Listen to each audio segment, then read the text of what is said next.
Hello, welcome to our brand new segment where we interview people from all over the Cambridgeshire food scene, restaurant owners, chefs and fellow foodies. And today we've got an absolute juggernaut of a character with us today. He's one of the brothers behind the Taj Tandoori in Cherry Hinton Road. He's just opened the Taj Street Kitchen in St Ives, and he's got one of the most contagious smiles I think I've ever seen. Syed, thank you very much. No, thank you. How are you? I've been a big fan of your food for years. I've been a fan of you for being a fan of us. Thank you. Very good. So for those of you who don't know, the Taj Tandoori and the Taj Street Kitchen specialise in Bangladeshi/Indian food, but you've also done a lot of what you call Pan-Asian food. Yeah, that's right. So can you tell me a little bit about that and what inspired you to start doing it? Yeah, to be fair, I think it was in like 2015, 16, me and my brother, we sat down together and we're like, this is something we want to do for the rest of our lives, and we decided, yeah, it is. Then we sat down and we're like, okay, if this is what we're going to do, then we need to make sure that we can provide customers the kind of service that we're used to, the kind of food that we've grown up eating. And the Pan-Asian side comes into it because growing up as kids, my mother, she used to cook up some of these dishes. She used to do these English dishes like a shepherd's pie, but put a bit of Bengali flavors into it. So that's where you had like the lamb rogan shepherd's pie in the Taj restaurant. And also traveling in Bangladesh, you see a lot of Chinese restaurants there which have the influence of Bangladeshi and Chinese food cooked together. So you get that sort of Pan-Asian sort of mixed flavors. Indo-Chinese and all sorts of things. So this is where the love for that kind of food came, and we decided we wanted to introduce it into our menu slowly, little bit by little bit, and we're quite positive about this menu as well. And when it first came out, we were quite surprised at how quickly people started enjoying the food and supporting the Taj. Yeah, so people in Cambridge have been going crazy for your cuisine at the Taj Tandoori. Thank you. How have people received it in St Ives? Yeah, it's been a phenomenal journey here. It's been a phenomenal journey here. People have really embraced us. They really love our loaded boxes. That they love the quirkiness of the food.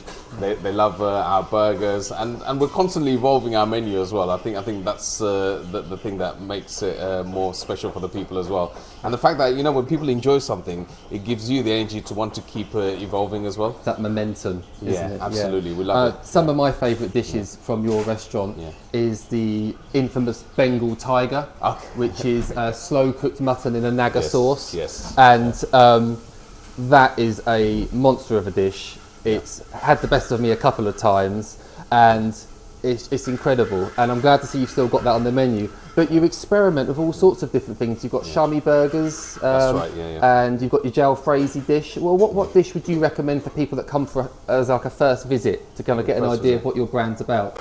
I think generally when people come here for the first time, we tend to ask them what they normally eat when they go to their local Indian place. Then that gives us a rough idea of what to sort of offer them. So if somebody goes for more sort of rich, creamy dishes like kormas, we tend to get them to try our posh korma, like the chicken tikka lakab, which is a bit more smoky, and it's got probably half as much sugar as a normal korma, but tastes just as good, if not better.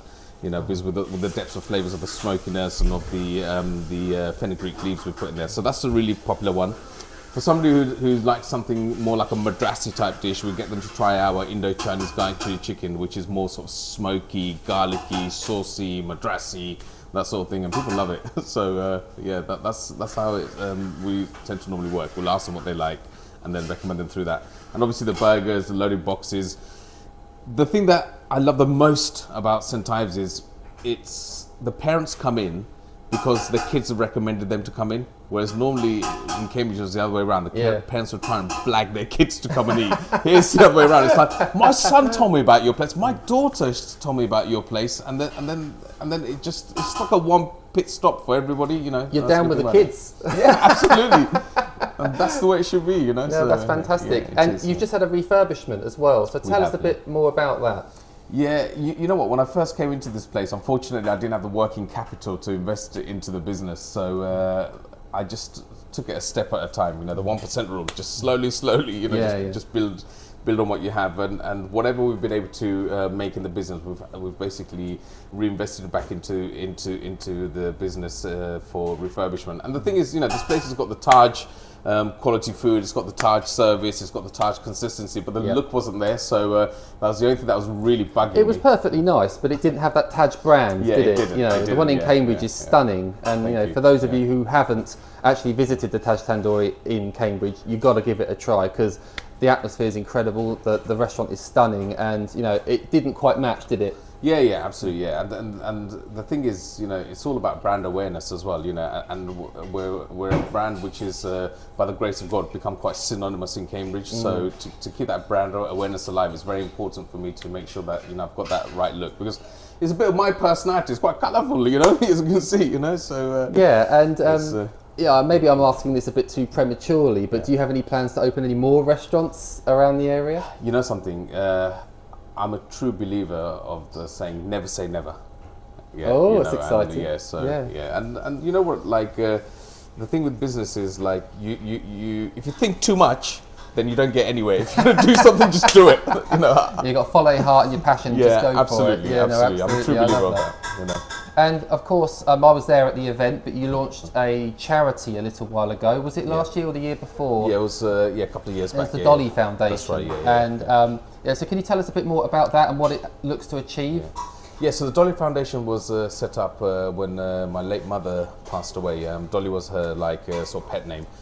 And the thing is, we grew up in a family where, basically giving charity and looking after others and doing things for your community was the norm for my parents. And it's that sort of mentality which they sort of instilled into us. And they used to always help family back at home or here, there, everywhere. Whoever approached our parents, they would always, have a nice smile on their face.